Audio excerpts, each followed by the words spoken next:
The world after COVID-19, how the outbreak shape our life in the future. Diambil dari tulisan Noah Yuval Harari, The World After Coronavirus.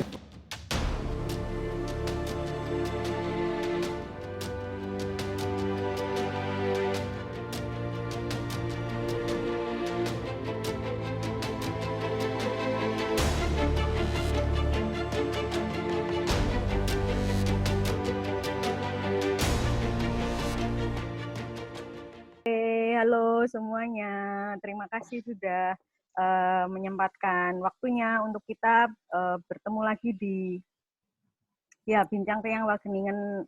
Kali ini episode ketiga, kita akan membahas mengenai tetap soal COVID, tapi kita akan melihat dari aspek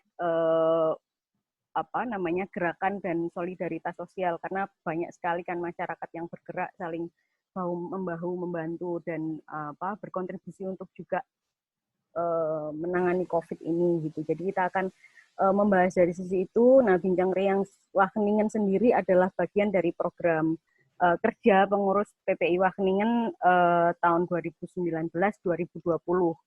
Nah, di episode kali ini kita mendapat narasumber yang sangat mumpuni di bidangnya, Mbak Nadia Karimasari. Makasih Mbak sudah meluangkan waktunya. Makasih udah ngajakin. Ya, Mbak Nadia ini mahasiswa S3 di Wageningen University and Research di Sosiologi and Anthropology of Development. Nah, sebelum kita mulai, kita mungkin baiknya berkenalan ya, karena kita di sini juga ada teman-teman di Wageningen dan di Velp, mahasiswa yang sedang belajar di sini. Kita kenalan dulu. Masing-masing mungkin aku mulai dari aku sendiri deh. Aku Mita, mahasiswa di WUR, jurusan Development and Rural Innovation. Selanjutnya, sesuai arah jarum jam kali ya, di bawahku ada Mas Geri. Silahkan Mas Geri. Halo, selamat sore semuanya. Nama saya Geri, sekarang mahasiswa master di Environmental Science. Ambil spesialisasinya di teknik lingkungannya. Oke, makasih. Terus kemudian Mbak Nadia, silahkan menyapa para pendengar. Ya, aku Nadia, seperti yang dibilang Mita tadi, mahasiswa S3 di Sosiologi and Anthropology of Development.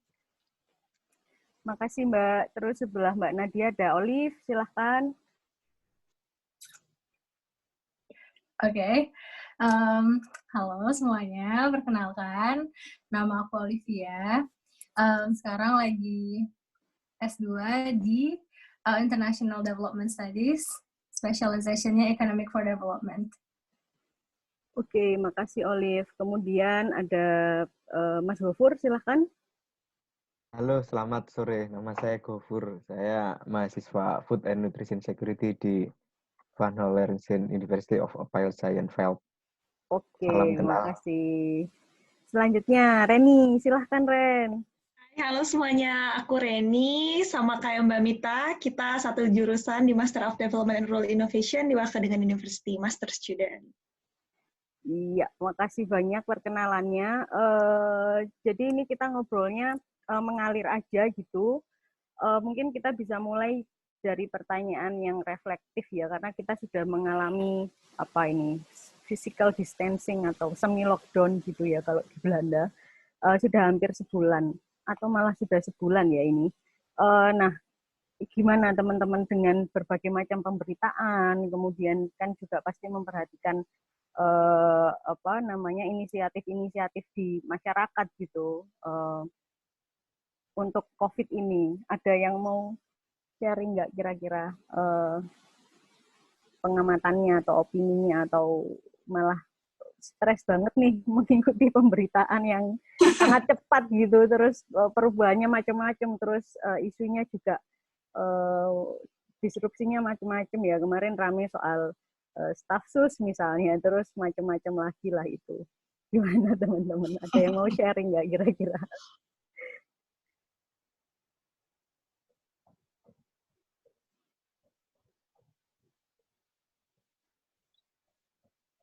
Oke, mungkin aku ini ya sharing dulu kali ya. Barangkali nanti teman-teman mau jump in silahkan banget. Kalau aku pribadi dulu awal-awal aku ngikuti terus ya COVID itu. Maksudnya ini ada diskusi tentang apa misalnya COVID and kapitalisme misalnya, atau kemudian ya macam-macam lah. Tapi kemudian apa ya, semakin kesini kok sense untuk mengikuti terus itu memudar gitu loh, karena ada kayak pesimisme gitu, pasti nanti juga seperti business as usual gitu loh setelah COVID ini selesai gitu. Jadi kayak agak-agak hopeless juga gitu kalau melihat perkembangan itu gitu. Kalau aku pribadi ya kayak gitu. Ada yang mau jamin lagi nggak kira-kira? Ada, aku sharing sedikit deh. Silakan Mas. Thank you. Aku kemarin baca berita dari datnews.nl. Dari berita itu aku baru tahu istilah baru. Yang ngomong itu Perdana Menteri Macron, dia bilang sebenarnya yang dilakukan Belanda itu namanya intelligent lockdown. Nah, itu mungkin bakal related sama isu yang moderasi sama Mbak Nadia nanti soal solidaritas sosial. Misalkan kita berangkat dari hal simpel aja, dari istilah itu bisa jadi semi lockdown lah ya istilahnya. Dari situ bisa dilihat orang-orang pada tanya, kenapa sih di Belanda itu nggak ada yang pakai masker gitu? Kalau di kampusku, di VHL itu malah kami diharamkan pakai masker. Masker itu hanya dipakai oleh petugas medis atau mereka yang punya indikasi mereka punya simptom. Nah, itu ada hubungannya dengan solidaritas sosial pada aspek di mana Macron itu bilang, ketika kita tidak mewajibkan orang untuk pakai strike, lockdown kayak gitu, orang jadi punya harapan soal solidaritas sesama mereka sendiri. Kemarin contohnya aku ke Arnhem, pasar open market itu sudah buka dan orang-orang sama-sama saling menjaga gitu. Karena tidak ada yang mewajibkan, jadi orang sendiri yang saling menjaga. Oke, ini terlalu dekat loh. Oke, terlalu jaraknya kurang jauh untuk bikin antrian dan seterusnya. Mungkin itu deh. Thank you. Oke, makasih Mas Gofur. Yang lain barangkali brief sebelum kita gali lebih dalam ini. Gimana sih sebetulnya yang kita... Nggak ada? Mas Heri, Mbak Olive, Mbak Reni? Aku boleh deh, Mbak. Silahkan. Kalau aku tuh kemarin kan kebetulan masih aktif ya di grup WhatsApp keluarga ya. Terus terus lagi rame banget tuh yang videonya Mardigu. Udah pada nonton belum? Belum.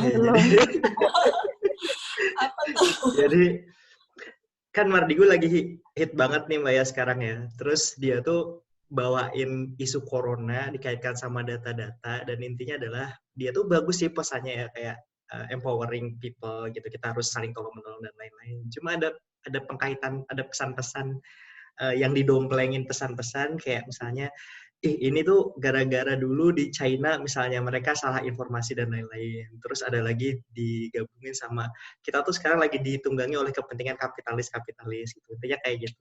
Dan sebetulnya aku tuh merasa mind blown banget ketika baca artikel dari Mbak Nadia. Jadi kita nggak bisa cuma nyalahin China aja, tapi ternyata dari sistem tuh udah kayak rusak banget gitu loh. Jadi aku excited banget sih ini nunggu dari Mbak Nadia kayak gimana. Supaya ngomong-ngomong Mardigu itu siapa sih?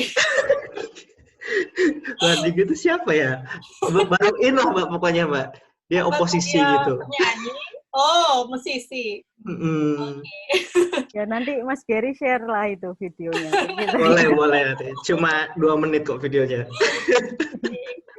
Oke. Makasih Mas Gary. Kita share-nya gitu dulu, nanti kita akan nambah-nambahin sambil mengalir aja gitu. Nah, dari refleksi teman-teman itu tadi gimana ini Mbak? Maksudnya kita bisa membawa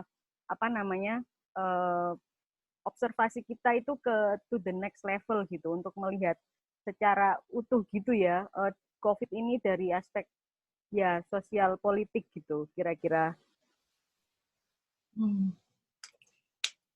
Jadi emang makasih Mita udah ngasih kesempatan buat ngelihat dari sisi sosial politiknya. Kalau dilihat dari sisi lain aku juga nggak bakalan ngerti.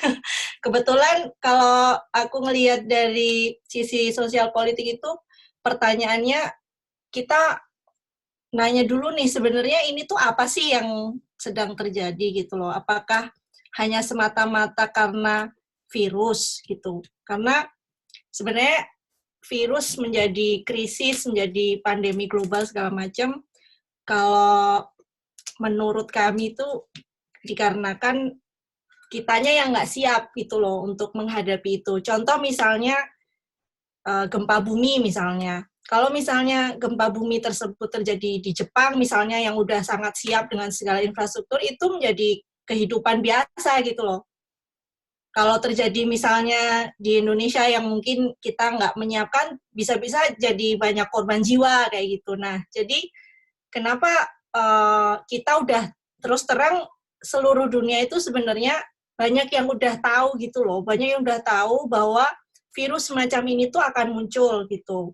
Bahkan kampus kita tercinta sendiri Wageningen, dan ini aku membawa barang buktinya yaitu majalah. Sampulnya seperti ini, dan di dalamnya dia tuh sudah menuliskan di tahun 2019 bahwa kita harus bersiap terhadap virus X. Nah, virus X itu pada saat itu belum tahu namanya, belum dinamakan sesuatu, tapi mereka sebenarnya udah tahu gitu loh. Kita punya banyak ahli-ahli virologi, epidemiologi, dan lain sebagainya. Yang bahkan sejak 2003 itu sudah tahu bahwa ini akan terjadi cepat atau lambat gitu loh. Yang namanya virus, memang fitrahnya itu ada di muka bumi, yang namanya virus itu, memang dia tuh akan terus bermutasi. Kita nggak bisa menyalahkan virus karena ya memang itulah virus gitu loh. Dia itu memang fitrahnya terus bermutasi dan terus berusaha untuk memperbanyak dirinya gitu loh dengan berbagai cara. Nah, jadi masalahnya kitanya yang bisa kita kontrol adalah respon kitanya terhadap kenyataan ini bahwa virus itu memang ada salah satu bagian dari kehidupan di muka bumi ini gitu kan. Dan bukannya kita itu bersiap supaya ini nggak menjadi sesuatu yang fatal, kita itu malah kayak nyediain jalan tol gitu supaya virus semacam ini tuh bikin korban kayak gini. Nah, itu menurutku masalahnya sih supaya kita nggak, kalau menurutku gimana ya, kayak di Indonesia tuh udah bagus banget kesadaran masyarakatnya, cuman mungkin lebih banyak ngelihat ke sisi perilaku individu, misalnya kayak pokoknya cuci tangan gitu, pokoknya kita 1,5 meter apa, maksudnya nggak melihat secara sistem atau yang sifatnya visi kolektif, gimana caranya supaya kita itu siap gitu loh dengan apa namanya kejadian seperti ini, yang itu di masa yang akan datang akan lebih sering, lebih banyak, dan berbagai macam jenis gitu, yang namanya peristiwa-peristiwa yang seharusnya tidak menjadi krisis, tapi karena ketidaksiapan kita jadi krisis seperti ini, kayak gitu. Ya kayaknya kayak gitu dulu deh, Mit. Oke, ya berarti apa ya, sebetulnya virus itu ya akan terus ada, dan maka dari itu kita harus bersiap gitu ya Mbak ya, secara sistem itu harus bisa untuk mengatasi itu di masa yang akan datang gitu. Nah, kalau menurut Mbak Nadia, apa sih yang bikin kita nggak siap gitu? Kenapa sih sistem kita ini nggak siap dan malah menyediakan jalan tol gitu untuk virus semacam ini jadi krisis gitu? Bener banget. Mungkin kalau dibilang nggak siap, ya secara global nggak siap. Tapi kalau diperkecil unitnya ke tiap-tiap negara, sebenarnya ada juga yang bisa siap. Jadi kita harus lihat dulu gitu, kayak kenapa ada negara-negara yang siap gitu. Baru kemudian kita mempertanyakan kenapa ada yang nggak siap gitu. Contohnya tuh ada loh yang siap gitu. Kalau misalnya mau ambil contoh negara yang kaya lah, bisa dibilang itu Jerman. Jadi dia udah menyiapkan bahkan sampai 40.000 ranjang ICU gitu, yang banyak banget. Jadi kalaupun ada korban dari virus, itu nggak akan membuat kapasitas rumah sakitnya itu nggak bisa mengatasi gitu loh. Yang jadi masalah misalnya kenapa kayak di Italia itu terus horor banget gitu ya, maksudnya orang-orang jadi kayak berdiri di lorong-lorong rumah sakit terus tercekat, nggak bisa bernafas, kayak kayak mau tenggelam gitu, tapi itu nggak ada airnya gitu, dan kayak gitu, dan para perawat juga jadi stres, gimana nih kita punya ventilator cuma satu, mau dikasih sama Pak Tua ini atau sama si itu tuh bener-bener kayak kondisi yang setiap manusia itu nggak layak untuk ditempatkan pada posisi seperti itu gitu loh. Jadi kenapa kok sistemnya itu sampai membiarkan manusia seperti kita yang maksudnya cuma berniat baik menjadi perawat dan lain sebagainya, itu malah jadi seperti harus menjadi algojo gitu loh bagi sesamanya. Nah, di Jerman itu nggak sama sekali membiarkan itu terjadi dari awalnya gitu loh. Jadi mereka emang benar-benar menyiapkan diri, dan di antara 40.000 ranjang itu lebih dari 30.000-nya itu udah punya ventilator gitu. Jadi sampai sekarang pun itu cuman 50% terpakai kapasitas rumah sakit mereka. Bahkan negara Belanda, tempat kita sekarang menghuni, dan juga Italia itu sudah mulai mengekspor pasiennya ke Jerman gitu. Dan salah satu yang menyebabkan bahkan negara kaya itu tadi kesiapannya Jerman ya. Oke, kalau misalnya kita bicara kenapa bahkan negara kaya itu nggak siap, kita ambil nggak usah jauh-jauh, contohnya kayak di Belanda sendiri gitu loh. Sebenarnya karena tadi para ilmuwan itu sebenarnya udah tahu tentang apa virus ini, udah dibuka genomenya apa aja isi dan perkembangannya dari 2003 dengan SARS, MERS, dan lain sebagainya. Kenapa kok nggak dari 2003 itu dulu dibikin vaksin gitu loh? Kan kita udah tahu, bahkan Indonesia dulu karena mengalami SARS juga udah sempat berperan penting gitu loh dengan memberikan ini.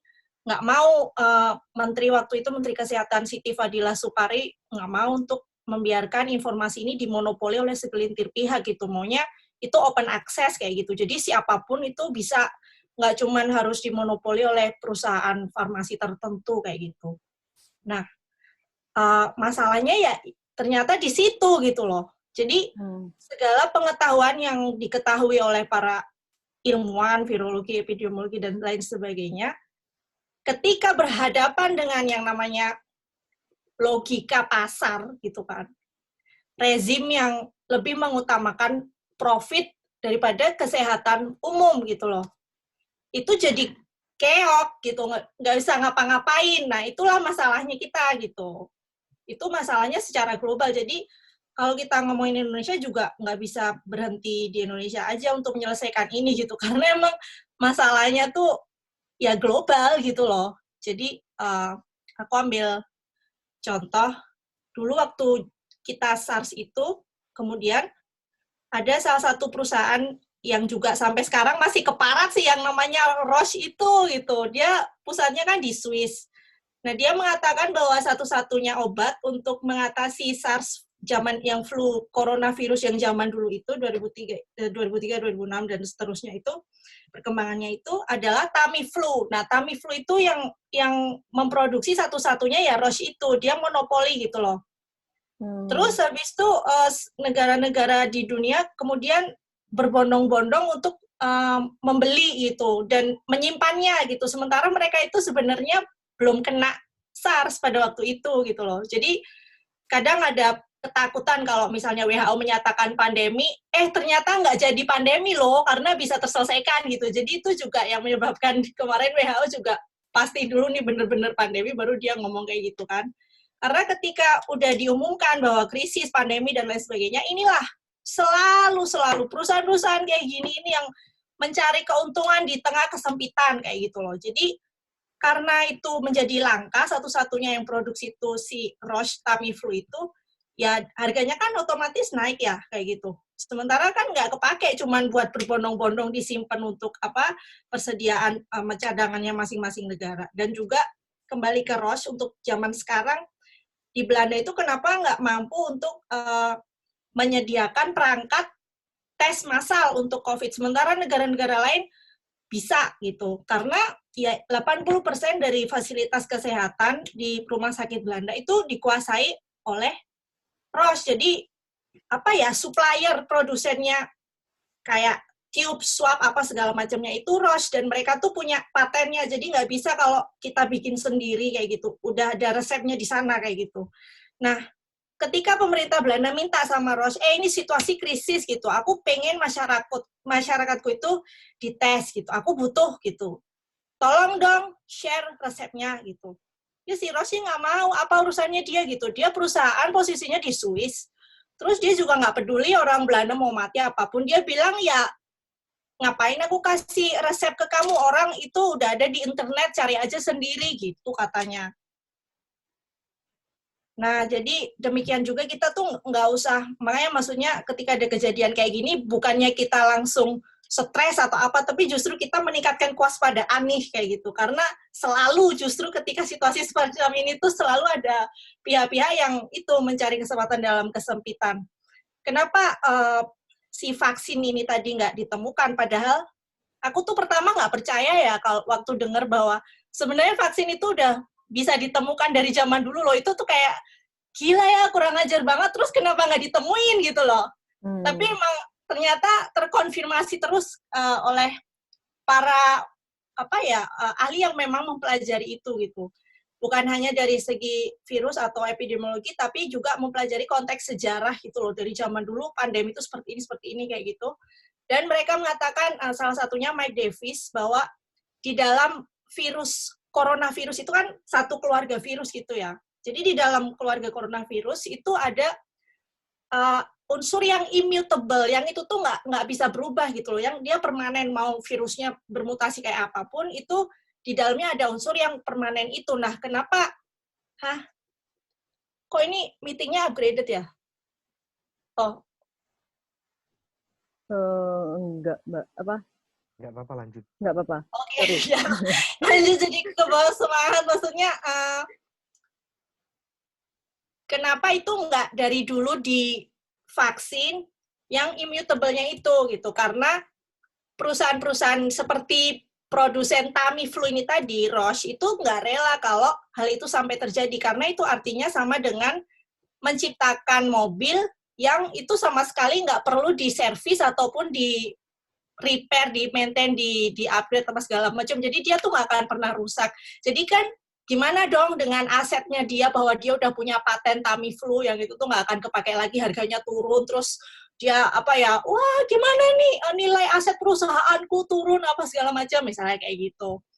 Yang kedua, katanya ini aku baru percayanya ya karena yang bilang kan Noam Chomsky ya, jadi dia tuh kayak udah, kalau Noam Chomsky yang ngomong kayaknya nggak mungkin bohong gitu loh maksudnya. Jadi, dan itu juga berbagai macam orang lain yang mungkin nggak perlu aku sebutin satu persatu, seperti Rob Wallace juga kayak gitu yang dipengantari oleh si Mike Davis itu tadi, bahwa Noam Chomsky mengatakan sebenarnya kalau dari dulu itu ada kemauan untuk membuat vaksin mulai dari 2003 SARS, MERS, dan lain sebagainya itu, sebenarnya saat ini kita, karena waktu itu kan udah dibuka genomenya tuh seperti ini kayak gitu. Sebenarnya kalau itu udah dilakukan dari dulu, sebenarnya saat ini kalau kita mau mengadjust sedikit aja, itu tuh kita udah langsung ketemu vaksinnya yang sekarang gitu, mutasi yang sekarang SARS-CoV-2 ini kayak gitu loh. Nah, tapi kan ya dia mengatakan karena urusan kesehatan secara global ini kemudian diserahkan kepada pasar, kepada perusahaan-perusahaan Big Pharma ini yang punya tim lobby yang sangat luar biasa, memberikan kucuran dana bagi para DPR-nya di seluruh negara kayak gitu, supaya tidak membuat hukum yang mengatur mereka untuk mengutamakan kesehatan publik daripada keuntungan perusahaan mereka sendiri kayak gitu loh. Jadi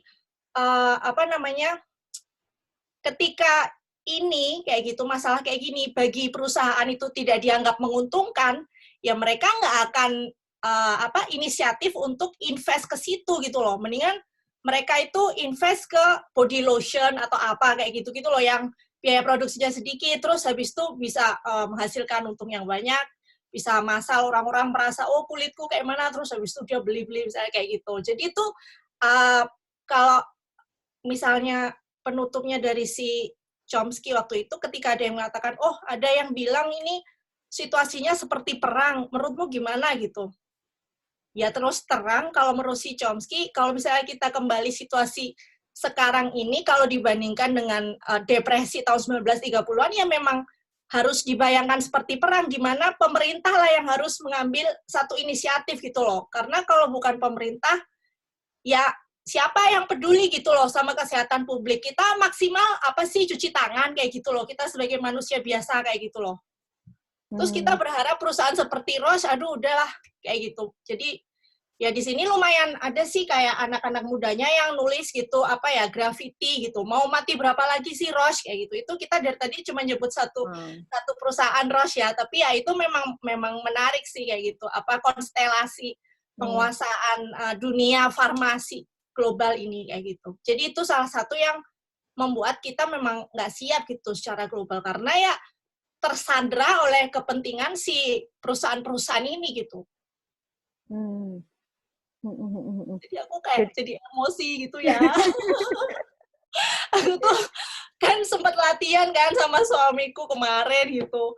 Terus aku tuh dipukul sama anakku, mulutku plok gitu. Katanya aku tuh ngomongnya harus yang lembut gitu, nggak boleh kayak gitu. Tapi ternyata susah. Aku selalu kebawa emosi tuh berapi-api gitu.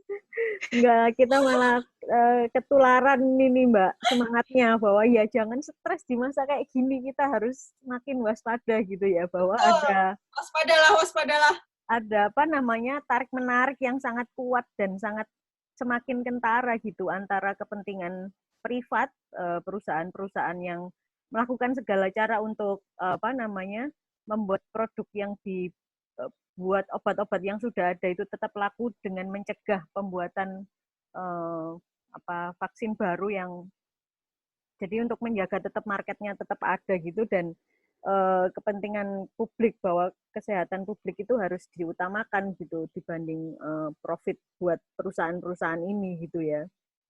Iya, benar banget. Ya, menarik banget itu. Teman-teman ada yang nambahin sedikit. Oh ya, tadi lupa. Maksudnya tadi aku bilang apa sih yang bisa kita lakuin, paling cuci tangan, tapi sebenarnya nggak juga gitu. Kayak misalnya di Spanyol, masyarakatnya itu bisa bikin ventilator sendiri. Jadi ya kayak orang-orang kayak kita lah yang sebenarnya nggak pengalaman untuk bikin ventilator gitu kan. Mereka kan kerja di pabrik mobil, ternyata dari kayak Toyota Corolla gitu ada yang bisa dijadiin ventilator. Nah, udah bagus-bagus kan mereka dengan inisiatif, gotong royong, belajar sebisa mungkin. Terus ya namanya manusia ada fitrah altruisnya lah, menurut aku masih percaya itu gitu loh. Itu mereka membantu pemerintahnya kan dengan menyediakan ventilator do it yourself bikinannya sendiri. Malah di sini ada perusahaan lain yang juga ya gitu deh, namanya juga mereka tuh malah menuntut orang-orang ini secara hukum gitu loh. Padahal itu kan bagus ya yang mereka lakuin, tapi kenapa mereka malah diperlakukan seperti kriminal? Karena mereka itu melanggar patennya yang udah dipunyain, monopoli lisensi eksklusif si perusahaan produsen ventilatornya itu gitu loh. Jadi ya bukannya manusia kayak kita itu apa ya, orangnya nggak mau tolong menolong ya, kita kalau kita tolong menolong malah selalu digituin gitu. Jadi kalau kita cuma sekedar berbuat baik aja gitu tapi nggak mencegah si pihak-pihaknya ini, ya susah gitu loh. Kita pertama harus sadar dulu bahwa ya emang inilah gitu loh maksudnya. Iya.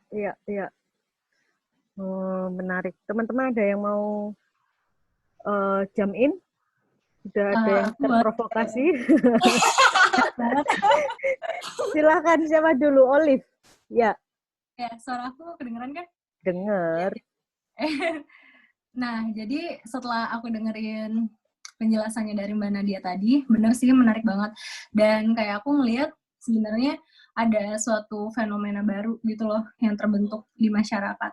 Selama ini kan kita taunya kalau pemahaman klasik apa ya, jadi pemerintah itu emang dia yang paling punya power, dan harusnya pemerintah itu dia punya power over the market, over the society, dan dia harus nge-govern semuanya.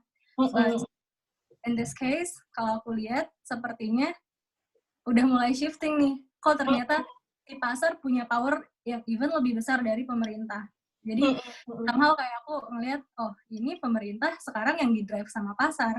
Loh, kalau pemerintahnya aja udah di-drive sama pasar, ya masyarakatnya mau apa, bisa apa gitu. se-powerless itu. Nah, cuman aku tuh jadi kayak wondering sih, kayak ke depannya fenomena ini nih akan kira-kira ya kalau menurut Mbak Nadia mungkin dari segi politik atau dari segi sosialnya akan gimana sih?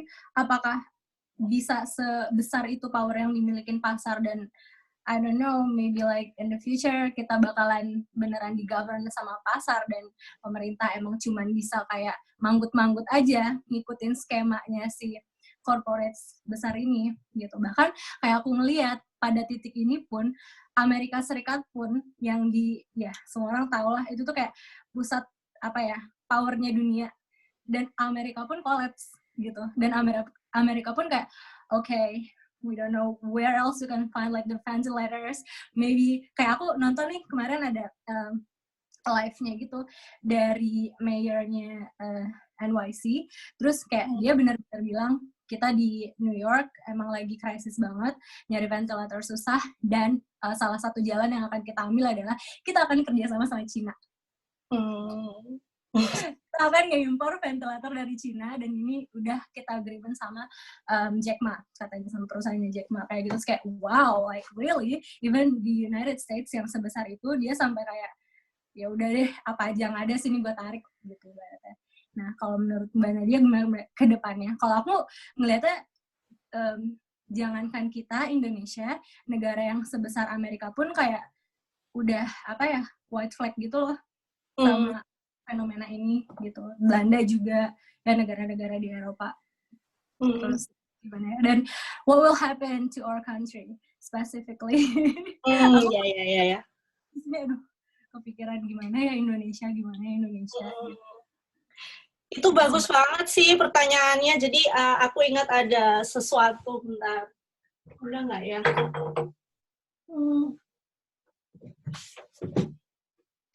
Ini aku tuh baru baca, jadi di dalamnya tuh persis banget yang kamu omongin.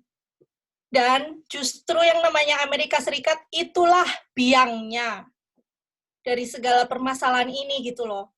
Jadi di sini dia mengatakan, oke lah, si Naomi Klein ini kan, jadi dia tuh kayak semacam malah jadi kayak peramal ya. Jadi apa yang dia tulis itu memang kejadian gitu loh. Nah, dia mengatakan kita tuh sekarang ada di another level of the game, totally, completely. Maksudnya, dulu itu kan, walaupun ya memang udah hancur lah Amerika Serikat itu, tapi pemerintahnya itu masih dipegang sama non-bisnis gitu loh. Jadi si bisnis itu masih harus entah melakukan apalah treatment gimana, terus masyarakat demo masih harus gimana ya biar kita jangan sampai masyarakat demo segala macam kayak gitu. Nah, setelah si Trump, ini si pengusahanya itu sendiri yang jadi presiden gitu loh. Itu tuh gila banget. Jadi itu ada unprecedented moment in history gitu loh, di mana nggak cuma Trump-nya sendiri, tapi dia bawa semua gerombolan kelas beratnya si para penjahat-penjahat ini di dalam pemerintahannya dia gitu loh.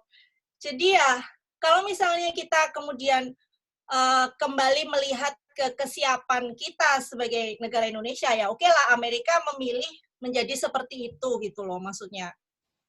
Terus kita merasa gimana dong dengan Indonesia gitu kan, Amerika aja kayak gitu loh. Sementara negara-negara Eropa juga menurutku sangat pengecut ya, sangat menjijikan gitu, dimana Amerika tuh mau ngelakuin apapun, itu satu-satunya negara di seluruh dunia yang mau ngapain pun itu tetap ya silakan gitu, karena selain dolar juga dipakai buat standar mata uang dunia, terus dia mau perang dimanapun itu silakan. Jadi sebenarnya generasi kita, kalau ngomongin soal Amerika itu kan kita tumbuh dengan menyaksikan satu keadidayaan atau impunitas Amerika gitu loh. Aku tuh inget banget. Jadi mungkin kalian masih SD ya, tapi waktu krisis finansial tuh aku udah masuk SMP gitu kan. Dan itu kan kayak gila banget ya si para investor gitu yang dari Amerika, kita yang tadinya masih bisa harga bensin masih sekian 2.500 kayak gitu-gitu, terus tiba-tiba naiknya tuh tinggi banget, dan rupiah juga kayak gitu. Dan itu benar-benar sampai sekarang kita nggak bisa sembuh dari situ, kita belum pulih sebenarnya dari situ. Dan setelah itu berturut-turutlah kemudian ada 9/11 kayak gitu kan, terus Afghanistan, Irak, dan seterusnya. Pokoknya sebut aja lah gitu. Aku inget banget dulu tuh waktu aku masih SMA gitu kan, itu hari pelajaran PPKN yang membahas tentang PBB, dan satu tujuan PBB yang nomor 1 itu adalah mencegah generasi berikutnya dari perang. Hari itulah si George Bush Junior ya kan? George Bush Junior ya. Hari itulah hari aku belajar PPKN tentang PBB yang tujuan nomor 1-nya mencegah perang. Itulah dibom lah si Irak ini gitu, diserang kayak gitu kan. Jadi kita kayak, gimana nih? Dan aku ingat banget, aku bahkan termasuk ya, mungkin teman-teman juga ya, tapi seluruh dunia waktu itu tuh demo dengan, misalnya si Korea juga dengan demo yang sangat indah, cantik, dan segala macam. Pokoknya nggak boleh perang gitu loh. Apapun alasannya perang itu nggak boleh. Dan semakin kesini, kita semakin menormalkan kayak, udahlah, orang kita mau ngapa-ngapain juga nggak bisa gitu. Nah, makanya ketika kita bicara tentang negara kita sendiri, Indonesia gitu loh. Maksudnya, oke lah kita nggak se-powerful itu berhadapan dengan si Amerika Serikat gitu. Apalagi dengan korporatnya Amerika Serikat yang itu bahkan sudah men-take over pemerintahannya Amerika Serikat sendiri kayak gitu. Tapi ketika kita bisa melihat ini, menganalisis ini, menelan bahwa memang kenyataannya pahit seperti ini gitu. Jadi kita jernih mencerna gitu. Kenapa kita nggak lihat contoh yang lain gitu loh? Ada loh jalur lain yang nggak harus mengikuti seperti si Amerika Serikat. Misalnya, kalian percaya nggak, Kuba itu kan negara miskin ya? Tapi kenapa mereka itu bisa siap gitu dengan corona? Bahkan mereka bisa mengirimkan dokternya ke Italia, kayak gitu-gitu kan. Jadi mereka tuh mengirim, maksudnya bayangin ada negara yang egois kayak Jerman yang cuma ngutamain negaranya sendiri kayak gitu.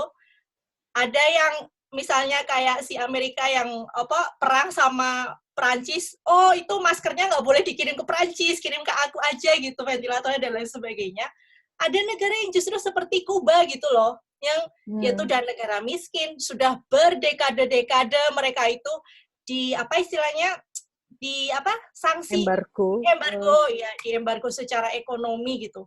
Mereka tuh nggak kaya loh, bahkan mungkin kalau di atas kertas gitu ya emang masuk negara miskin gitu. Tapi kenapa kok bisa siap gitu loh, bisa siap dengan peristiwa ini, dan siap juga bahkan untuk membantu yang lain sehingga ini tidak menjadi krisis gitu. Jadi aku pengen ngasih bukan inspirasi ya, tapi menurutku ya emang inspiratif seandainya pikiran kita itu nggak dipenuhi dengan ketakutan-ketakutan gitu loh, bahwa stigma, Kuba gitu. Tapi mungkin teman-teman yang masih muda-muda tuh nggak ada ya stigma semacam itu ya. Kita lihat aja kenyataannya kayak gitu loh. Ini tuh bukan masalah stigma, Kuba apa segala macam.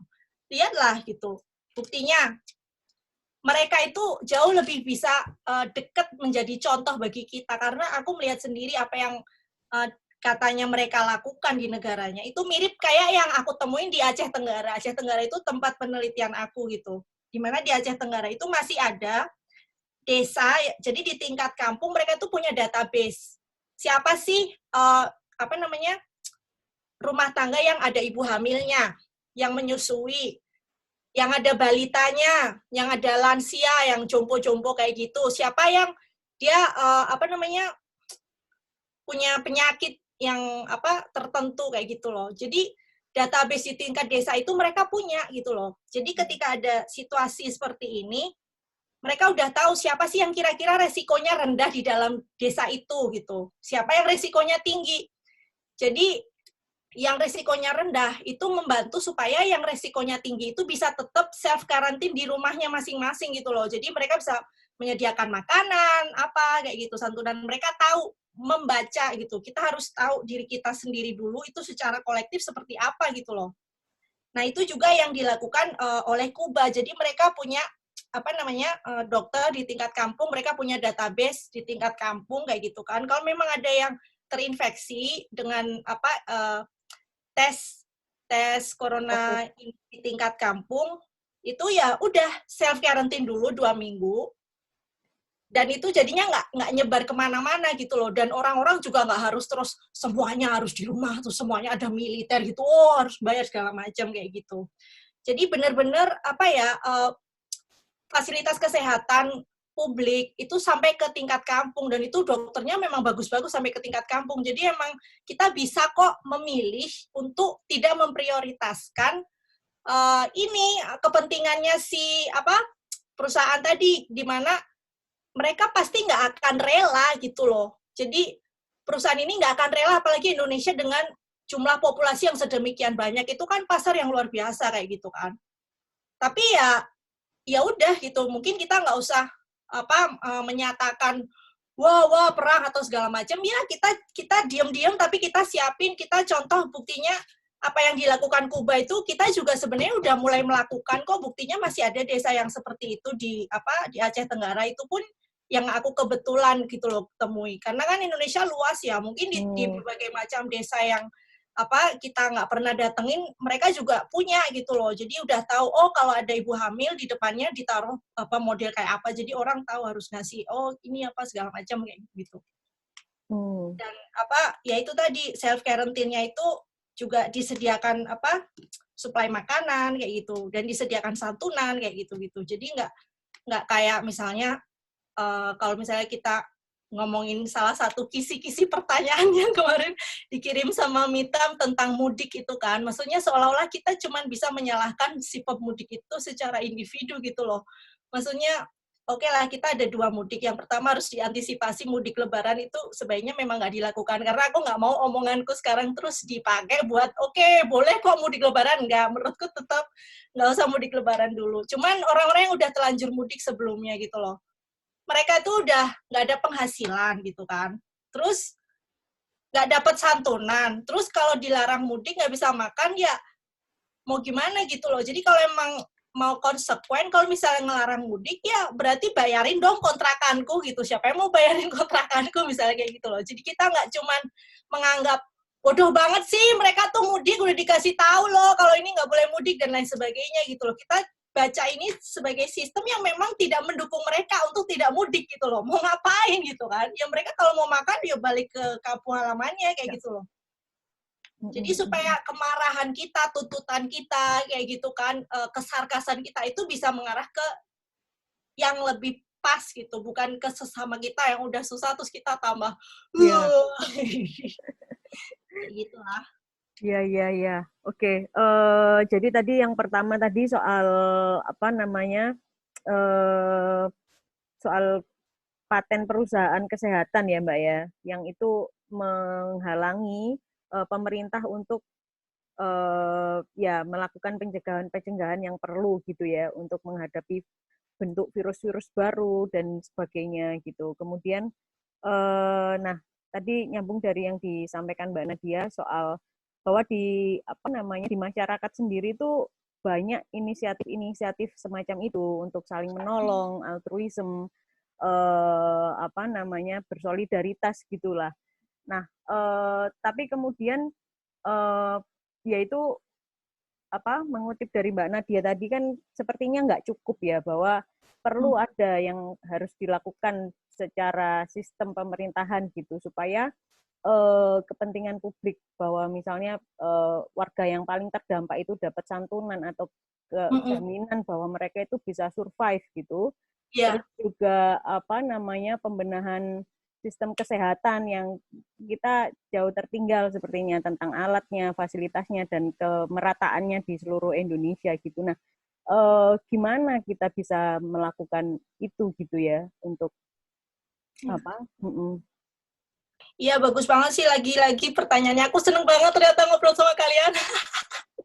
Jadi memang dalam hal ini kita perlu menuntut yang namanya redistribusi kekayaan ya. Maksudnya gimana kita dalam situasi krisis seperti ini menuntut untuk menyediakan santunan bagi warga yang terdampak ataupun tidak terdampak gitu kan. Aku baca di berita yang dikasih itu, oh ini bantuan COVID, tapi di dalamnya tulisannya tuh bantuan sosial, PKH, dan Rastra. Jadi program Keluarga Harapan, sama Rastra itu beras sejahtera yang dulunya disebut Raskin atau beras miskin itu. Nah, itu kan udah memang program reguler gitu loh. Jadi kita kayak mungkin sebenarnya memang bisa diutak-atik dari dalam anggaran internalnya negara kita sendiri, yang aku nggak terlalu tahu tentang itu terus terang, tapi menurutku kenapa anggarannya negara Indonesia itu nggak maksimal, karena banyak banget kesejahteraan kita itu yang dipakai justru untuk membayar utang gitu loh, baik utangnya maupun bunganya kayak gitu. Sementara yang kita bayarin utangnya itu udah jauh banget nilai kesejahteraannya dibandingkan kita, dan di situasi seperti ini masih aja kita terus dipaksa untuk membayar ke sana kayak gitu loh. Jadi tuh ada gerakan yang mungkin teman-teman tadi udah share kan tentang petisinya 170 akademisi Belanda yang salah satunya itu sebenarnya dosen pembimbingku, tapi aku kayak nggak mau tanda tangan. Soalnya kalau harus tanda tangan itu berarti semua petisi yang lain, kenapa aku nggak tanda tangan yang aku juga merasa penting kayak gitu kan. Dia juga menuntut sama pemerintah Belanda untuk menghapus utang gitu. Jadi itu satu, ya nggak tahu nanti akan jadi seperti apa. Jadi sebenarnya nggak se-hopeless banget itu juga, karena mungkin kadang mereka bisa jadi kayak memenuhinya. Karena aku juga baru tahu setelah di Belanda ini gitu, bahwa di masyarakat Belanda sendiri, terutama dari yang anak Indonya, jadi maksudnya kayak dia campuran gitu loh, ada keturunan orang Indonesianya, ada orang Belandanya kayak gitu. Mereka juga sangat peduli dan melakukan gerakan-gerakan yang salah satunya Michael van Vel, kalau nggak salah ya namanya.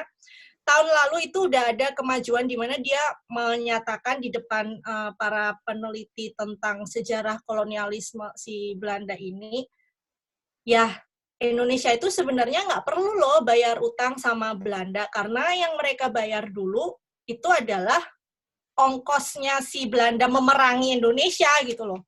Jadi kenapa si Belanda yang merangin kita, kitanya orangnya pada mati, terus kita yang harus bayar ongkosnya, bedilnya dia, segala macamnya dia gitu kan. Itu kan gila ya maksudnya. Nah, dia sudah menemukan arsip bahwa memang kenyataannya seperti itu gitu. Dan pada tahun 1956, itu Soekarno menolak untuk membayar itu lagi gitu loh. Karena udah tinggal sedikit, dan dia tuh sebenarnya nggak setuju. Karena loh, ini ya kita harusnya nggak bayar dong. Kalau kita merdeka ya merdeka aja. Kalau misalnya Belanda mengatakan, aku nggak mau ngakuin kamu merdeka kecuali kalau kamu bayar utang ini gitu, karena aku jadi rugi nih kayak gitu, memerangin kamu udah ngeluarin banyak biaya tapi nggak ada hasilnya dari kamu kayak gitu, ya gila aja gitu. Karena tapi dari situ malah yang sekian guldennya itu terus dilipat gandakan gitu sampai sekian lama kayak gitu. Jadi seharusnya itu hak kita dong gitu loh maksudnya.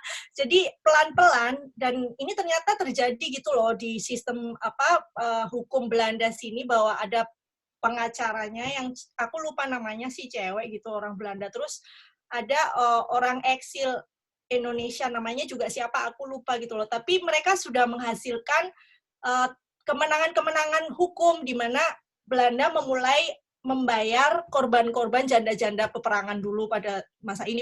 Jadi pinter-pinternya orang hukum untuk mencari lagi celah-celah mana yang kita bisa tuntut kayak gitu loh. Dan itu di Indonesia sendiri kan ada yang namanya gerakan koalisi anti utang.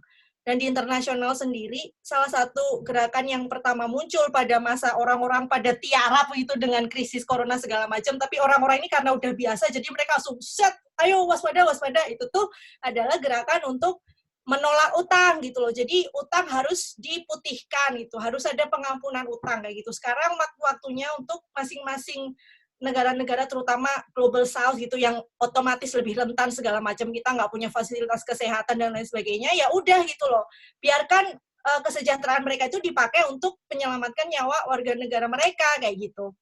Dan juga termasuk di level individu yang dipimpin oleh Astra Taylor yang namanya Strike Debt Collective. Strike Debt Collective itu adalah utang-utang yang sifatnya individu, misalnya mogok untuk membayar kontrakan kayak gitu. Jadi dalam satu kompleks apartemen gitu, semuanya sama-sama kita nggak mau bayar kontrakan untuk bulan sekian gitu, kita nggak sanggup gitu, terserah gitu, kamu masih mau menuntut uang kontrakan dari kita nggak mau bayar gitu, kamu mau usir, pemerintah Belanda udah bilang pokoknya selama ini nggak usah bayar kontrakan, nggak apa-apa kayak gitu kan. Terus utang mahasiswa, jadi mereka bilang, yo ini seharusnya bukan utang yang perlu kita bayar, karena kalau negaranya benar, kita bisa kok sekolah tanpa harus ngutang, jadi seharusnya kita nggak perlu bayar ini gitu. Jadi mereka mengatakan harusnya pendidikan itu adalah hak, dan kita semua sama-sama can't pay, won't pay, kita nggak akan bayar, terserah gitu. Jadi maksudnya gerakan-gerakan yang seolah-olah kalau di masa corona kan gimana kita bisa bergerak, kita kan harus physical distancing gitu, tapi banyak yang sifatnya justru disobedience seperti ini gitu loh, yang ya terserah kamu mau ngapain gitu, mau apa gitu, kayak gitu-gitu. Karena kalau nggak digituin itu kejam banget gitu loh. Kita ingat waktu 2008 krisis di Amerika, krisis perumahan itu kan, gimana bahkan ada seorang nenek yang itu cuman kurang bayarnya 70 sen, dan itu udah nenek-nenek entah 90 tahun atau apa, itu pun rumahnya disita gitu loh. Bayangin coba, dia udah bayar cicilan sekian lama cuman kurang 70 sen. Tapi juga itu tetap disita gitu loh. Karena mereka itu tahu kalau mereka itu tergantung sama subordinasi kita gitu loh. Jadi ketika kita mulai melihat dan sadar bahwa mereka itulah yang tergantung sama kita bisa bilang, kita nggak mau gitu. Terus kita sama-sama gitu. Semua juga nggak ada yang mau gitu. Terus mau apa gitu? Mau dimasukin penjara semua gitu. Kayak gitu sih. Jadi redistribusi kekayaan global. Kalau ada anakku udah diajakin ke pantai sih sama bapaknya. Jadi kalau tahu dia pasti nggak terima gitu. Mama ngomongnya harus yang lembut. Iya. Oke. Oh, menarik Nyambung banget dong ya. aku soal Silakan, redistribusi Mas. itu dong. Tadi itu aku nyatat ini dari refleksi Mbak Nadia soal gimana di Indonesia itu sudah ada bantuan, tapi bantuan itu ada embel-embelnya PKH, ada embel-embelnya Renstra atau beras itu gitu. Aku pengen mulai diskusinya soal bahwa mungkin infrastruktur polisi sama regulasi di negara kita itu harus diakui bahwa masih banyak overlapping antar instansi kayak gitu. Kita contoh ada aturan soal mudik yang di sub bilang jangan, yang itu bilang oke, nggak apa-apa kayak gitu. Terus aku ngambil ini Undang-Undang Nomor 18 tahun 2012 tentang pangan. Dia bilang pasal 58, pemerintah dan pemerintah daerah itu bertanggung jawab dalam penyediaan penyaluran pangan pokok atau pangan lainnya sesuai kebutuhan baik bagi masyarakat miskin, rawan pangan, gizi maupun dalam keadaan darurat. Aku pengen underlying di faktor terakhir. Kalau Presiden minggu kemarin sudah bilang ini bencana nasional. Dalam statusnya BNPB ini sudah bagian dari kondisi darurat sebenarnya. Iya. Nah, di tempat saya di Jogja, di dekat rumah saya itu sudah mulai ada debat bahwa kalau kita lockdown, pemerintah RT harus menyediakan makanan untuk masyarakat sekitarnya. Otomatis itu juga bakal jadi masalah lagi. Kayaknya jejaring social safety net bahkan untuk vulnerable people pun juga belum terjamin juga. Apalagi untuk menyediakan untuk semua orang kayak gitu loh. Jadi infrastrukturnya itu mau nggak mau harus diakui kita masih sangat terbatas di sana. Terus kemarin saya dengar karena riset saya soal rural development juga,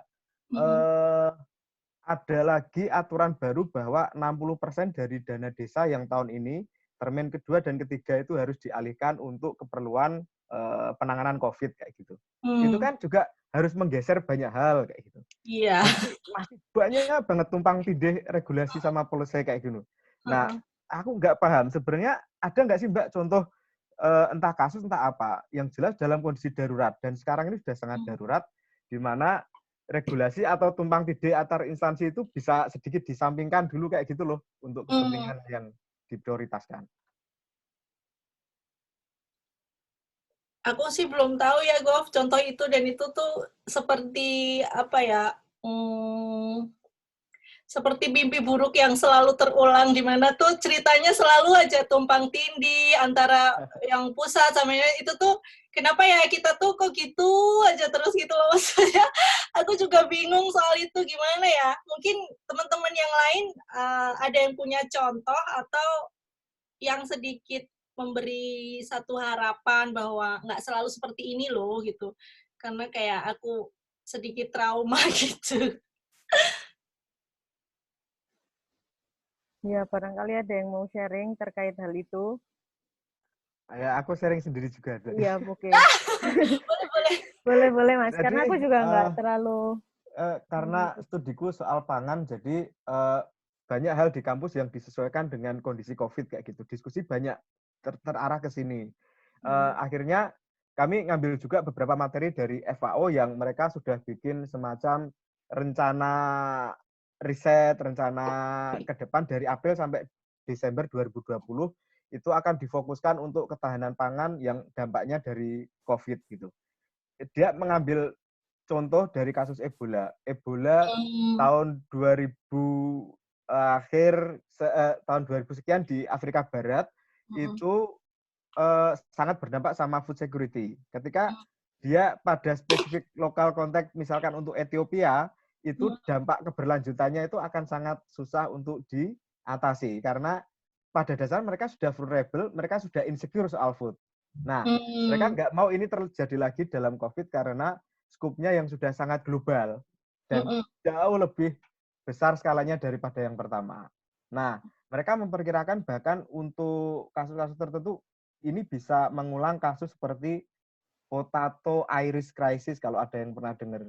Di abad 18 di Irlandia itu pernah ada kasus yang mereka sudah terlanjur bikin kontrak bahwa Irlandia harus mengekspor semua potatonya ke Eropa sehingga akhirnya penduduk lokal bisa mengekspornya tapi penduduk lokal nggak punya sumber daya juga untuk kepentingan konsumsi mereka pribadi sendiri kayak gitu. Akhirnya sebenarnya balik lagi ke kasus Indonesia, kalaupun infrastruktur negara kita belum siap, sebenarnya solidaritas sosial itu juga yang jadi kunci mungkin kayak gitu. Meskipun dalam konteks agak mengecewakan juga lah gitu. Ketika banyak tumpang tindih kayak gitu, akhirnya banyak orang-orang komunitas ojol yang mereka berangkat sendiri. Oke lah kita saling bantu aja. Atau banyak komunitas di tingkat level RT yang kalau ada orang yang kena COVID, mereka saling mencentelkan makanannya di depan-depan pasar. Iya, itu keren banget. Keren banget. Begitu mungkin.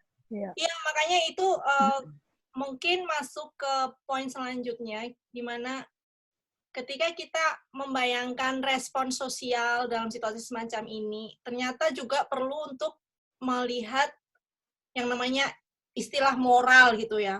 Karena ketika melakukan satu respon, itu pasti ada gerakan dari satu hasrat kita gitu loh, aspirasi kita tuh, visi pengennya tuh kayak apa sih kayak gitu. Nah dari semua yang Gofur ceritain tadi gitu kan, walaupun infrastrukturnya nggak siap, tapi kan masyarakat dengan inisiatifnya sendiri apa yang mereka bisa kayak gitu, itu keren banget dan itu harus selalu kita catat gitu kan, kita ingat, kita bikin meme-nya, kita sebarkan bahwa kita nggak selalu menganggap bahwa orang Indonesia itu inferior, orang Indonesia itu bodoh, dan lain sebagainya, apalagi orang kampung, orang ojol, dan lain sebagainya. Nah, supaya secara moral kita tuh punya panduan gitu loh, bahwa yang keren itu justru orang-orang yang biasa seperti ini gitu loh, seperti ojol, orang biasa yang nyumbang ojol, yang menjadi konsumen yang ojol, sementara perusahaan ojolnya sendiri tuh ngasih apa gitu, paling dia tuh ngasih email ke saya kayak gitu, apa namanya, hari ini stay at home, mendapat voucher atau apa kayak gitu, kayak itu loh, apa namanya, pengemudi ojolmu itu loh kayak gitu, atau misalnya taksi yang masih aja terus dituntut sama perusahaannya untuk setor harian, misalnya kayak gitu-gitu. Nah, ini pas banget untuk apa namanya, memandu kita secara moral, kita jadi teryakinkan ketika situasi krisis semacam ini tuh nggak bisa lagi apa segala macam pencitraan itu kebuka aslinya kayak gitu loh, dimana ya yang keren itu ya memang kita gitu loh, orang-orang yang justru nggak punya uang tapi ya kita mengutamakan saling membantu, tolong menolong, itulah fitrah manusia. Aku masih percaya dengan itu kayak gitu. Sementara di sisi lain ada pihak yang justru mengambil kesempatan dalam kesempitan seperti yang disebutin Mita tadi di awal, contohnya adalah yang kasus staf sus milenial itu kan, kayak gitu. Jadi kan kebuka gitu loh, di mana selama ini kita ya bisa dibilang masih anak-anak muda lah gitu yang mencari jati diri atau apapun itu, kemudian dibombardir dengan image, citra, visi moral, aspirasi, hasrat bahwa yang ideal, yang bagus, berprestasi, bekerja keras dan lain sebagainya itu adalah sosok-sosok seperti pengusaha yang staf sus itu kayak gitu loh, startup yang tiba-tiba untuk menampung investor dari luar sekian gitu, terus nilainya melonjak, divaluasi, tiba-tiba dia kekayaannya pribadi sekian gitu, tapi nggak berbagi kayak gitu kan. Yang dia takutkan hanyalah nilai kekayaannya sendiri, nilai asetnya sendiri, kesempatan untuk mencari keuntungan mana lagi nih yang aku jangan sampai ketinggalan gitu loh. Karena kita merasa orang-orang seperti mereka itu kayak luar biasa banget ya kayak gitu, punya banyak uang, terus menantu idaman atau segala macam sampai ke anak cucu gitu, udah punya kestabilan secara finansial dan lain sebagainya. Tapi mereka itu kita harus tahu, kita memang tahu bahwa mereka itu sebenarnya sangat takut gitu loh. Ketika posisi itu udah seperti mereka gitu, yang mereka takutkan adalah kalau mereka nggak terus meningkatkan laba, profit, akumulasi nilai, valuasi aset dan lain sebagainya, itu mereka bisa dicaplok sama perusahaan lain gitu loh. Jadi memang dunianya lain, di mana dunianya itu ya serigala makan serigala kayak gitu loh. Jadi ya mau mereka kasih sumbangan sekian, tapi tetap yang namanya nilai perusahaan mereka itu jangan sampai gitu loh. Mereka tuh kayak seolah-olah ketika kita punya banyak uang kan hidup kita tenang gitu ya, kayak sampai ke anak cucu gitu, kita udah nggak usah mikir gimana ya besok aku mau kerja apa dan lain sebagainya. Tapi justru mereka itu ya nggak tenang gitu loh. Oke lah bisa mencitrakan tenang, tapi selalu deg-degan gitu. Aduh, kalau sampai aku nggak memanfaatkan ini, nanti diakuisisi kayak gitu, atau nilainya turun terus investornya lari kayak gitu. Jadi ya kita perlu juga untuk mengobarkan visi-visi moral seperti ini gitu loh, untuk kita meneguhkan bahwa yang kayak gitu tuh justru nggak ideal loh, justru mereka itu jadinya bobrok gitu loh. Jadi ketika ada sosok-sosok terkaya di dunia seperti Jeff Bezos yang Amazon ya gitu-gitu, karena dia kan monopoli ya, kemudian yang kecil-kecil pada dicaplok semua perusahaan untuk gudang, untuk mendeliver barang jualan kayak gitu. Terus Microsoft juga kan dia bisa kayak gitu, Bill Gates, karena dia memang monopoli kan, dengan paten juga kan kayak gitu loh. Justru dengan adanya sosok-sosok seperti itu yang kekayaan dunia sekian banyak itu ngumpul di satu orang kayak gitu, itu justru itu tuh sesuatu yang salah gitu loh. Berarti ada yang salah gitu dengan dunia kita sekarang gitu, di mana sekian banyak orang kayak kita yang aduh gimana ya, apakah aku setelah lulus S2 ini akan jadi pengemudi ojol aja kayak gitu atau segala macam. Ada sosok-sosok yang seperti itu gitu, dan mereka mengucurkan sekian banyak industri bisnis untuk mencitrakan bahwa kita harus punya hasrat untuk menjadi seperti mereka. Mereka itu keren, mereka itu charity, mereka itu memberantas demam berdarah atau segala macam kayak gitu loh. Jadi sekarang kita harus pegang ini, momen ini kita pegang gitu kan, kelihatan aslinya gitu loh. Jadi ya misalnya kita nggak bisa ngapa-ngapain, kita nggak punya uang untuk bayar iklan di media dan lain sebagainya, tapi kita kan bisa bikin meme kayak gitu yang saling menyebarkan dan kita tahu sama tahu kayak gitu. Ini loh sebenarnya juga kayak gitu. Oke. Ngomong-ngomong, Reni kayaknya belum ngomong deh dari tadi, aku kayak. Iya, silakan. Aku mau nanya ini nih Mbak, berbicara tentang solidaritas sosial kan bener banget, banyak banget sekarang tuh trennya ngumpulin donasi di mana-mana, bahkan sampai penyanyi-penyanyi, semua komunitas sosial dan lain sebagainya. Tapi satu hal yang menjadi tanda tanya besar buat aku itu di saat semua masyarakat civil society benar-benar kayak bahu-membahu menolong sesama, menjadi satu tanda tanya besar kepada pemerintah sendiri. Jadi kayak dipertanyakan sebenarnya keberadaan pemerintah itu bermanfaat nggak sih, berguna nggak sih? Karena ada salah satu pengamat politik yang cukup fenomenal juga di Indonesia yang pernah mengemukakan pendapat seperti ini. Katanya yang membunuh dokter atau perawat itu sebenarnya bukan virus, tapi kebijakan politik pemerintah itu sendiri. Nah, banyak sekali gitu ya yang dipertanyakan, terutama untuk negara kita tercinta sendiri yaitu Indonesia, kebijakan-kebijakan politik yang dipertanyakan. Kalau aku pribadi tuh saking geremnya kadang kalau setiap lihat presiden pidato, juru bicara presiden pidato, terus apa sih yang bisa kalian lakuin? Apa? Bahkan ada salah satu juru bicara presiden sendiri memuji, oh bagus sekali masyarakat saling membantu. Ya itu emang harusnya kalian gimana sih kayak ngomongnya tuh kayak apa sih yang bisa kalian lakuin gitu, kayak harusnya malu terhadap mengoreksi diri sendiri apa yang bisa dilakukan. Oke, pemerintah mengeluarkan kebijakan untuk bantuan pangan dan lain sebagainya, kayak ada kartu untuk pengangguran, kartu pintar dan kartu-kartu dan sebagainya itu. Nah, itu kan bukannya memang sudah kewajiban mereka, tapi di tengah pandemi ini harusnya mereka bisa kayak lebih besar lagi apa yang kontribusinya. Terlebih ada juga kayak isu-isu bahwa mereka lebih mementingkan kucuran dana tersebut ke infrastruktur daripada ke COVID. Misalnya kayak tagline besarnya Jokowi ya untuk membangun ibu kota baru di Kalimantan, dan itu dananya besar. Dan terang-terangan salah satu menterinya berbicara bahwa itu infrastruktur tersebut itu tidak akan berhenti, benar-benar bakalan berjalan dan dananya juga mengucur. Sementara negara kita juga sedang kayak benar-benar diambang masa kritis gitu loh. Jadi yang aku nanya di sini kayak apakah emang ya udah saking masyarakatnya itu sekarang udah berpikir bahwa emang ya udah masyarakat tidak menganggap pemerintah lagi, akhirnya ya udah mereka akhirnya buat solidaritas sosial masing-masing gitu. Jadi kayak ya udah pemerintah nggak bisa berbuat apa-apa atau gimana sih? Ya. Lagi-lagi bagus banget, aku puas banget ngobrol sama kalian, dan ini juga bagian dari mungkin teman-teman karena ada sebagian yang belajar di ilmu sosial ya, apa yang dinamakan dengan neoliberal kan.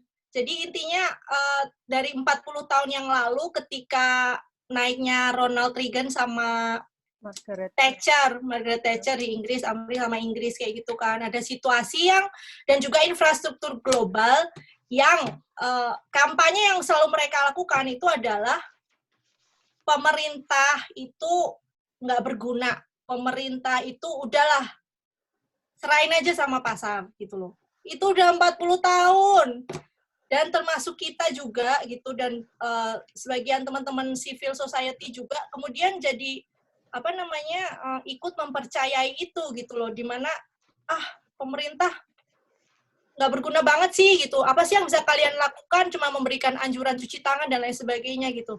Tapi justru di situ gitu loh, selain kita menunjukkan bahwa ini loh kita ngelakuin kayak gini, jadi kita secara moral kan unggul gitu dibandingkan mereka, justru kita tuh memang harus, pemerintah kita itu tergantung sama kita gitu harusnya gitu loh. Kita yang menuntut, hey pemerintah gitu, misalnya aku nggak mau RUU Cilaka, RUU Omnibus Law, ya kita terus, mereka juga gimana ya nggak akan. Jadi memang berat sih, karena memang ini kampanyenya global yang aku bilang tadi dan udah 40 tahun gitu, untuk yaitu tadi, supaya yang puncaknya dengan si Trump ini tadi gitu loh, dimana korporat itulah yang kemudian men-take over pemerintah dan kacau semuanya kayak gitu. Itu karena sekian lama selalu udahlah pemerintah, kamu tuh nggak berguna, nggak usah ngapa-ngapain, serahkan sama pasar, selalu seperti itu. There is no alternative, serahkan sama pasar, ini akhir peradaban, menanglah segala macam kayak gitu. Ya ini kita yang kebetulan dikasih kesempatan untuk belajar kayak gitu kan. Ya ini kita teriakkan ini gitu loh, hey pemerintah kayak gitu. Maksudnya mereka juga kalau misalnya kita terus habis itu banyak atau segala macam. Jadi kita pintar untuk membaca di mana sih yang bisa kita tuntut gitu kan, yang konkretnya kayak gitu. Kemudian ya kita terus ya mereka harus mau nggak mau gitu loh. Dan itu juga sebenarnya banyak gitu. Misalnya kan pernah ingat waktu zamannya tiba-tiba DPR itu masa reses sudah bentar lagi, tiba-tiba semua undang-undangnya kayak yang gila-gila itu pada oke semua kayak gitu.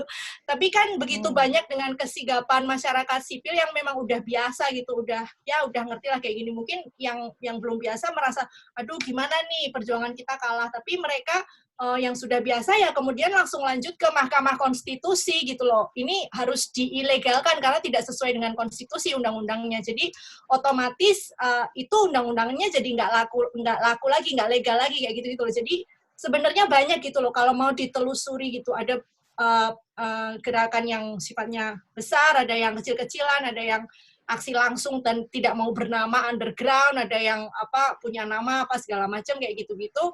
Kalau dikumpulin dan kita sebagai mahasiswa ya yang punya kesempatan untuk bisa belajar tentang hal-hal ini tuh, jadi kalau misalnya kita malah berputus asa ya gimana yang ojol, gimana yang warga di kampung kayak gitu-gitu yang mereka mungkin mengorbankan segalanya supaya justru anaknya yang berkuliah dan lain sebagainya, ya justru kita yang, pemerintah gitu loh, ya kita percaya yang namanya pemerintah, itu ya tergantung sama kitanya gitu loh, kalau kita bilang enggak, ya enggak gitu.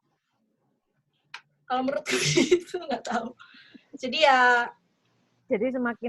kita harus semakin memperkuat gerakan-gerakan sipil itu tadi ya Mbak ya, untuk mengontrol atau ikut membentuk pemerintahan ini. Ya, kadang ada bagusnya sih teman-teman, misalnya kritis kayak gitu kan dengan pemerintah nggak berguna, tapi kita juga ingat bahwa pemerintah tidak berguna itu juga frame yang digunakan oleh gerakan neoliberal gitu supaya justru pasar mereka kekuatan pasar mereka tuh nggak ada yang ngontrol gitu loh. Ya, oke. Terutama yang sekarang jadi isu yang akan menjadi isu 1 dekade ke depan bahkan mungkin lebih adalah soal usaha ini online. Jadi kayak perusahaan-perusahaan teknologi kayak Google dan lain sebagainya yang disebut surveillance capitalism itu yang nulis namanya Shoshana Zuboff, itu bagus banget gitu. Jadi pemerintah itu harusnya kan punya aturan tentang itu, tapi kan belum ada gitu loh. Jadi ya mereka ya seperti inilah kondisinya. Jadi kita harus, pemerintah kamu tuh harus ngatur, kamu harus regulate, kamu harus govern dan lain sebagainya kayak gitu.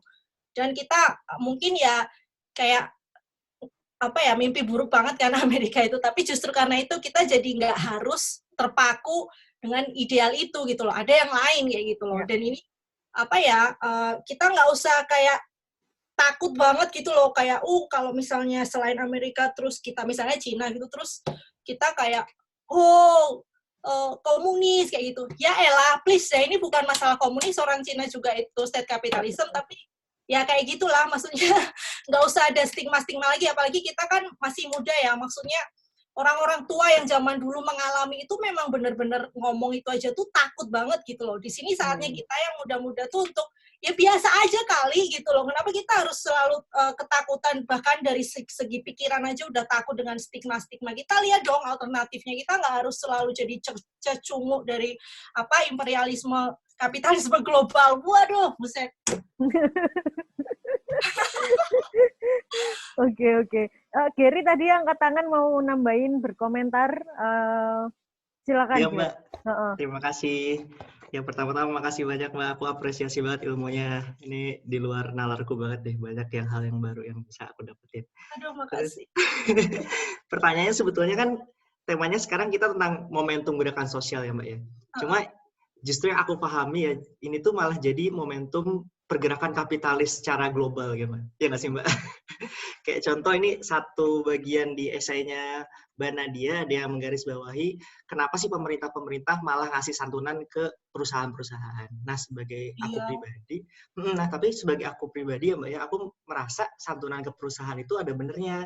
Karena kalau menurutku kayak perusahaan itu kan jadi corong buat pendapatan masyarakat kan. Kalau misalnya perusahaan sampai jatuh, terus kolaps dan lain-lain, kan akhirnya dampaknya akan besar juga ke masyarakat. Nah, sebetulnya ya aku lihat secara logika aku kayak ini tuh momentum sosialnya belum dapat, justru para momentum kapitalis ini yang mau sebesar-besarnya dapat santunan sosial dari pemerintah. Nah, kalau menurut Mbak Nadia sendiri gimana? Apakah si perusahaan itu benar-benar punya kekuatan sebesar itukah sehingga si masyarakat gak bisa dapat momentumnya, atau ada hal lain yang bisa dimanfaatkan masyarakat untuk menjadikan ini benar-benar momentum gerakan sosial? Andaikan pun ada, apa sih kuncinya supaya momentum gerakan sosial ini benar-benar sukses? Wow, luar biasa. Jadi yang aku tulis itu kan contoh Amerika Serikat ya. Aku tuh nggak tahu kalau negara-negara lain, tapi ya Amerika Serikat memang tadi udah di take over sama perusahaan-perusahaan dan udah dikasih santunan perusahaannya, mereka juga tetap memecat karyawannya. Jadi maksudnya kalau logikanya, oke, kamu aku santunin supaya trickle down atau masyarakatnya juga nggak dipecat dan lain sebagainya. Tapi mereka dua-duanya gitu loh, udah dapat santunan, warganya juga dipecat, Dan kalau di sana itu lebih parahnya, ketika kita nggak punya kerja, kita itu nggak punya asuransi kesehatan. Jadi kayak takut banget mau ke rumah sakit, misalnya COVID dan lain sebagainya gitu loh. Jadi ya udah parah banget. Aku nggak tahu sih, kayaknya di Indonesia itu juga malah jadi momen untuk PHK massal juga ya sebagian. Tapi menurutku kalau momentum itu selalu ada dua gitu loh. Jadi karena belajar ilmu sosial politik gitu, selalu melihatnya tuh antara dua ini tuh memang harus apa ya, mereka ada bersama dan mereka kayak oke, siapa. Jadi kita belum bisa menentukan saat ini bahwa ini momentumnya mereka justru, sementara kita nggak dapat momentumnya. Justru kita dua-duanya itu masih saling apa ya, berusaha untuk mendapatkan momentum ini kayak gitu. Terus hal lain apa yang bisa, ya pertama menurutku yang aku bisa lakukan atau aku bisa sumbangkan itu adalah supaya kita paham apa yang terjadi dulu gitu loh.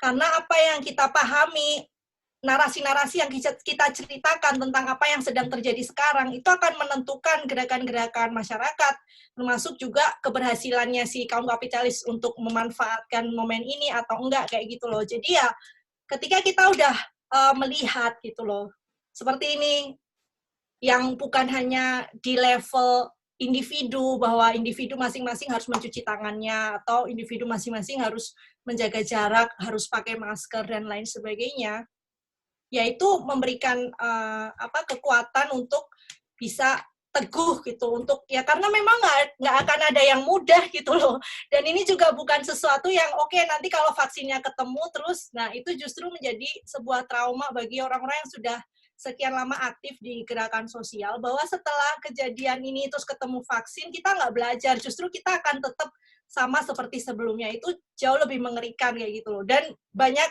krisis-krisis yang lain yang justru akan menanti kalau kita kayak gitu terus. Makanya ya kita harus paham gitulah apa yang sebenarnya sedang terjadi kayak gitu. Kita tahu narasi apa yang kita ceritakan tentang peristiwa yang terjadi di hari ini, dan itu akan menentukan bagaimana tanggapan kita, bagaimana nanti entah siapa yang akan memegang momentum ini pada akhirnya kayak gitu.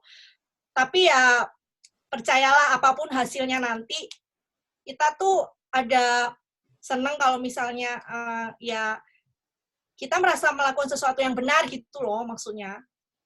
Jadi kalau misalnya udahlah aku udah bakalan kalah aja kok sama si pemegang momentum ini, jadi ya udahlah. Nah itu kan gimana ya, maksudnya kita tuh udah lumayan banget ada kesempatan untuk belajar dan lain sebagainya. Kalau kitanya aja pengecut kayak gitu, terus apa yang bisa diharapin gitu loh maksudnya. Jadi mudah-mudahan ya ketika ada yang berani gitu kan, itu menular juga seperti virus. Nah itu bisa jadi penangkal juga, maksudnya saling memberanikan gitu kan. Karena kan tadinya kita merasa serem banget ya untuk nggak bayar kontrakan gitu, tapi ketika satu berani, udah yuk kirim. Jadi itu ceritanya si landlord si kompleks itu tuh ngirim email tapi nggak pakai BCC, jadi semua emailnya tuh ada di situ gitu kan. Ada satu orang yang ngasih subjek terus dikirim balik ke semuanya, what do you think, rent strike gitu kan, tanda tanya. Terus jadi mereka saling kenal semua dan mereka semua jadi kayak ya udah kita rent strike gitu, kita nggak mau bayar kontrakan kayak gitu. Jadi ya aku nggak bisa memberikan satu solusi bahwa apa yang membuat kita bisa lebih memegang momentum dan lain sebagainya. Tapi ya etos yang kita lakukan ya seperti inilah. Kita nggak tahu nanti hasilnya tuh kayak apa kayak gitu. Yang penting ya ini yang kita lakukan kayak gitu loh. Mungkin nggak terlalu memberikan satu optimisme, tapi aku juga nggak suka kalau ngasih PHP gitu, pemberi harapan palsu. Ya semua tergantung sama kita gitu.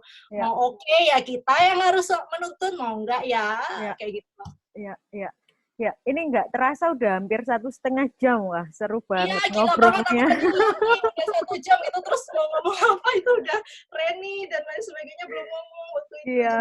Maaf banget ya kalau kepanjangan. Enggak, Mbak. Ini malah seru banget lah obrolannya. Nah, mungkin kita ini kali ya, akan tutup kali ya, karena sudah 1,5 jam gitu. Nah, mungkin sebagai penutup gitu, gimana kalau misalnya kita tanya ke Mbak Nadia dan teman-teman yang lain juga nanti silakan gitu ya. Kalau dari setelah kita diskusi ini dan barangkali teman-teman kan juga sudah punya pre-pengetahuan juga sebelumnya gitu. Nah, kira-kira kalau kita sedikit narik lagi pertanyaannya, kan kita dunia pasca COVID gitu ya. Dan dari level kita sendiri gitu sebagai individu di Wageningen yang sedang punya privilege untuk sekolah gitu.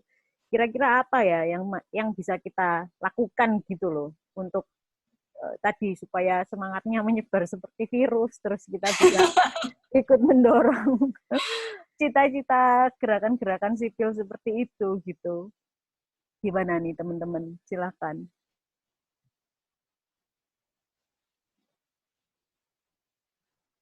Rani mungkin yang sangat banyak pengalaman dengan teman-teman di suku anak dalam, galang volunteer dan sebagainya gitu. Ya kalau menurut aku ya bener sebenarnya conversation ini benar-benar buat insight baru lah buat aku, terutama dari Mbak Nadia. Terima kasih juga sebelumnya. Nah, kalau menurut aku sendiri benar sih yang kata Mbak Nadia tadi, kita benar-benar seberapa penting kita punya kesadaran dan nggak harus nunggu orang lain dulu sih. Kayak dulu contohnya misalnya kayak aku sadar kalau emang ada satu komunitas primitif marginal yang nggak dipedulikan misalnya dengan tidak terlalu dipedulikan dengan pemerintah, terus aku memulai terus ternyata banyak gitu, bener kayak virus gitu, ketika kita memulai dan membuktikan ternyata banyak gitu yang ingin mengikuti. Kayak sebenarnya banyak gitu kayak gerakan-gerakan sosial gitu. Nah, mungkin kayak aku pribadi di sini karena aku udah punya privilege, terus aku juga udah kayak misalnya di komite aku sendiri juga udah banyak volunteersnya. Mungkin kalau aku bisa menularkan semangat ini ke mereka juga, mungkin bisa jadi satu gerakan sosial baru, satu insight supaya mereka juga sadar akan pentingnya bagaimana kita bisa sama-sama bergerak untuk hal-hal yang bisa lebih maju lagi gitu. Apa yang ingin kita perjuangkan dan menjadi keresahan kita gitu. Menurut aku sih gitu sih. Mantap. Yang lain barangkali, kalau aku pribadi sih, aku orangnya cenderung pesimis gitu loh kalau melihat segala sesuatu itu kayak tetap mengikuti tapi dengan banyak pesimisme dan skeptisisme gitu ya. Jadi terhubung dengan teman-teman yang benar-benar berpikiran positif terus energinya menggebu-gebu itu penting banget juga gitu supaya tertarik lagi gitu loh ke jalan yang benar mungkin dan tidak pesimis. Silakan yang lain barangkali. Ini menarik banget diskusinya memang. Kalau aku ini Mbak dapat insight tentang common enemy gitu ya. ternyata dari isu ini tuh kita muncul suatu musuh bersama gitu yang bisa mungkin kita perangi bareng-bareng. Kalau dari aku pribadi sih dapatnya tadi poinnya adalah pengusaha-pengusaha jahat itu ya. Dan juga tentang masalah apa tuh ya itu redistribusi kekayaan dan lain-lain. Ya. Nice. Yang lain mungkin Mbak Nadia juga pengen menebalkan beberapa poin yang Mbak Nadia gongnya aja terakhir aja nanti. Oh ya, oke. Boleh. Silakan Mas. Itu ya, aku pengen nambahin soal privilege kita karena kita sudah di sini gitu. Aku mikir aku pengen melihat COVID ini sebagai bencana kayak gitu. Jadi kita juga kadang di kampus kita menyesuaikan diri kita sama situasi ini dalam objek bahasan apapun kayak gitu. Sebelum ada COVID yang begitu besar dan dia sampai jadi underlying faktor tersendiri kayak gitu, setelah ini otomatis ini akan mempengaruhi concern kita masing-masing. Jadi kalau aku sendiri misalkan dalam contoh kasus, kita harus mulai aware soal food stability gitu, di pilar terakhir food security, di stability-nya. Karena sebelum ada COVID, orang nggak pernah mikir loh kalau stok sayuran dari Magetan itu berhenti, orang Solo sama Jogja mau makan sayuran dari mana? Karena kali orang juga nggak punya produk sayuran yang untuk mencukupi kebutuhan orang Solo sama Jogja kayak gitu. Jadi mungkin kita bisa fokus atau reflect ke concern kita masing-masing yang mungkin bisa ngambil banyak pelajaran dari kasus COVID ini. Mungkin itu aja. Thank you, Mas. Olive, ada dua patah kata apa, refleksi apa, karena Olive kan juga aktif di berbagai organisasi juga ya untuk menggerakkan dan sebagainya. Silakan deh. Ya, jadi benar-benar diskusi sore ini tuh sangat-sangat apa ya, membuka mata dan telinga aku yang mungkin selama ini sudah cukup banyak tertutup sama berita-berita hoax yang ada di internet sana, di sosial media, berita-berita yang entahlah itu ya serem, tapi juga ya gimana, emang namanya juga media. Dan aku ngerasa sebenarnya sepanjang mendengarkan diskusi tadi tuh ada kayak pergejolakan gitu loh di dalam diri aku, pergejolakan batin, karena aku kan di sini belajar economics for development. Jadi aku paham betul lah, maksudnya kayak kenapa sih kapitalisme itu gitu banget, sadis amat, jahat amat. I mean, that's their goal. Dan kayak di sisi lain aku juga merasakan langsung gitu di saat aku terjun dengan gerakan sosial gitu, terus kayak emang yang kita gerak dari grassroots itu ya memang se-struggle itu gitu. Dan aku lihat di sini kayak sebenarnya ada gap sih.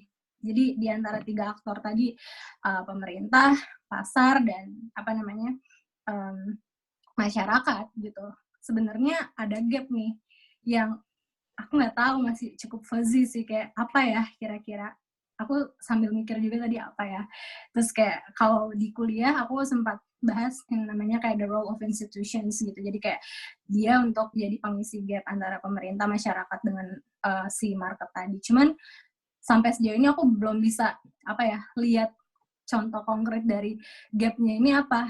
Nah, mungkin dengan adanya sebuah fenomena besar ini, kan seluruh dunia banget nih pandeminya, dan kayaknya ini bakalan jadi suatu catatan sejarah yang terbesar lah di sepanjang peradaban manusia. Jadi we'll see like what will happen. Dan aku pengen setelah COVID ini, dari aku pribadi dulu sih kayak ngerasa untuk coba serap sebanyak mungkin informasi, tapi bukan cuma itu, tapi yang paling penting juga filter. Nah, jadi kayak kita di Belanda ini mungkin akses kita sama pengetahuan, sama informasi bakalan unlimited banget, tapi begitu kita balik ke Indo, nggak mungkin semua yang kita dapat di sini, semua hal yang kita bisa lihat yang diterapin sama negara-negara Eropa langsung kayak serta-merta kita bawa balik ke Indo. Dan aku merasa, well, that's our role mungkin sebagai mahasiswa Indonesia yang ada di luar negeri, karena nggak semua hal yang ada di luar itu dibawa pulang bakalan bagus juga gitu. Dan dengan diskusi-diskusi kayak gini, ya sangat luar biasa lah, membuka insight sekali. Ya, makasih Mbak Nadia, teman-teman. Iya, makasih loh sama kalian. Wah. Ya Mbak Nat, silakan Mbak Nat. Kalau aku udah tahun terakhir terus terang ya di S3 aku, jadi emang fokusnya setidaknya untuk menulis, dan menurutku itu juga menjadi sesuatu yang bisa aku kontribusikan, karena di dalam apa yang aku tulis itu salah satunya ada tentang sejarah kita dulu pernah dalam upaya meredistribusi kekayaan. Jadi mudah-mudahan kalau misalnya kita lihat lagi dulu di sejarah tuh udah pernah loh kayak gini, tapi kemudian institusi-institusi dan regulasi-regulasinya yang hilang itu apa kayak gitu, ya kenapa nggak kita kayak gitu, dan melihat apa sih yang waktu itu menggagalkan, sehingga kita juga yang misalnya mau redistribusi kekayaan yang sekarang gitu bisa lebih tahu gitu petanya kayak mana. Ya itulah, namanya juga derita mahasiswa udah tahun perpanjangan. Mudah-mudahan. Amin, mudah-mudahan segala lancar semua lah ini yang sedang menempuh pendidikan kita di sini semua.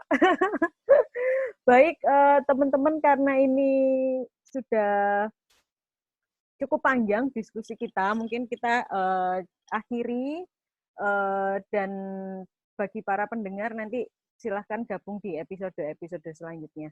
Terima kasih banyak Mbak Nadia Karimasari sudah menyempatkan waktunya. Terima kasih kepada teman-teman yang sudah hadir juga di sini. Sama, terima dia.